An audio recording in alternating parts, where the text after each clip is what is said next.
Bismillah teman-teman, tolong disimak sampai habis biar tidak lagi ada yang marah, yang ngancem-ngancem saya, yang doain saya, pokoknya sampai melemparkan tuduhan-tuduhan yang tidak benar kepada saya. Ini adalah video part 2. Sebelumnya saya juga nggak ada niatan bikin part 1 part 2-an, tapi karena sudah banyak banget fitnah, saya pengen sampaikan di sini terkait daripada saudara-saudara muslim kita Rohingya. Kita tahu banyak banget isu-isu negatif, video-video bertebaran, makanan dibuang, sembako dibuang, dikasih nasi ngerasa kurang, kemudian yang di Malaysia sana minta tanah dan lain sebagainya, yang sudah punya rusun di Sidoarjo dikasih uang 1,3 juta sekian ataupun 1,2 saya lupa, itu masih merasa kurang. Sedangkan banyak guru-guru honorer yang cuma terima gaji itu mungkin 1/4 atau 1/8 daripada uang yang dia terima. Di video tersebut seakan-akan saya itu benci banget sama saudara sesama muslim. Even yang sering tersebar itu nggak bisa baca syahadat, nggak bisa baca fatihah dan lain sebagainya. Tolong dengarkan video saya baik-baik.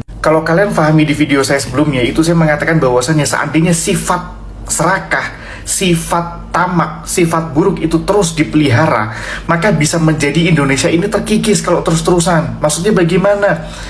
Kenapa saya katakan simulasi istri will? Karena dulunya memang begitu. Terlepas dari konflik-konflik yang mengatakan dulu itu Burma yang ngasih donasi itu begini untuk menghancurkan muslim, terlepas dari itu semuanya, saya mengatakan di konten itu bisa jadi jika apa? Coba disimak. Jika tidak diedukasi, saya mengatakan pemerintah kita tuh Masya Allah, tabarakallah, senyum, berbagi kesenyuman, berbagi keberkahan, orang yang baik-baik, orang Indonesia. Tapi tolong diedukasi, tolong diberikan pemahaman. Ini kamu tuh adalah tamu di sini. Bukan berarti saya mengatakan saya benci saudara sama muslim. Saya paham konsep al-muslimu kal bunyan. Saya paham. Dan saya tidak mengatakan usir mereka jauh-jauh. Enggak, saya minta sama pemerintah Indonesia diedukasi. Jadilah tamu yang sopan. Jadilah pendatang ataupun pelancong yang sopan. Mereka saudara muslim bang, iya. Kasih dia tempat, silahkan kasih dia tempat. Tapi tolong akhlaknya direvisi. Ya, jadi nggak semena-mena sama penduduk Indonesia. Sudah lepaskan semua konflik-konflik yang dia bayar 10 juta, 7 juta untuk datang ke sini. Oke, lupakan itu semuanya. Indonesia itu negara ahlan wa sahlan wa marhaban bi khudurikum. Asal kamu tahu akhlak, tahu sopan santun. Banyak orang luar negeri yang tinggal di Indonesia aman-aman aja karena dia tahu akhlak, dia tahu adab. Bang, meskipun mereka itu nggak bisa baca syahadat, fatihah, tapi dia Islam loh. Hanya saja mungkin Islamnya iya. Mau non-muslim pun nggak apa-apa. Saya akan tetap menyuarakan kepada pemerintah diedukasi, dan diedukasi.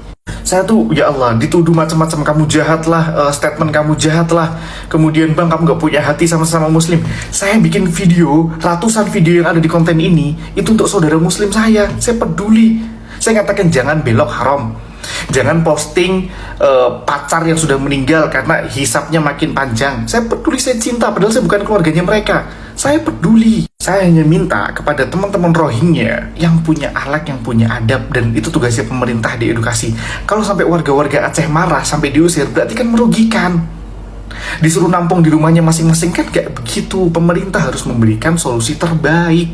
Bubarkan UN bla bla bla. Kalau bisa dia revisi, dia bisa memperbaiki dengan bagus, nggak usah dibubarkan. Itu fungsi dan tugasnya mereka. Tapi kalau kemudian cuma terima duitnya aja kemudian dilepas begitu ke warga-warga Aceh, udah terserah, pokoknya terima duit lu, mau ngapain terserah lu. Ya itu yang harus kita perbaiki, itu harus kita kritik. Gak bisa begitu, jangan kemudian kamu menerima tamu menyusahkan yang punya rumah. Kalau kalian masih punya statement-statement ataupun statement saya masih ada yang menyudutkan kaum sesama muslim, saya nggak bicara sama muslim lagi, semua Rohingya, semua, selagi ngerti adab, selagi mau bekerja, membantu perekonomian, berkontribusi, apa salahnya toh? Kalau kalian masih mau komen di bawah, silakan statement kalian. Kalau mau DM saya dengan ancaman-ancaman lagi, silakan. Di sini saya tidak hanya peduli kepada sama muslim, sama muslim saya peduli banget. Saya peduli kepada seluruh warga, tapi tolong jadi tamu yang baik, jangan merusak yang punya rumah. Hadza wallahu a'lam bishawab.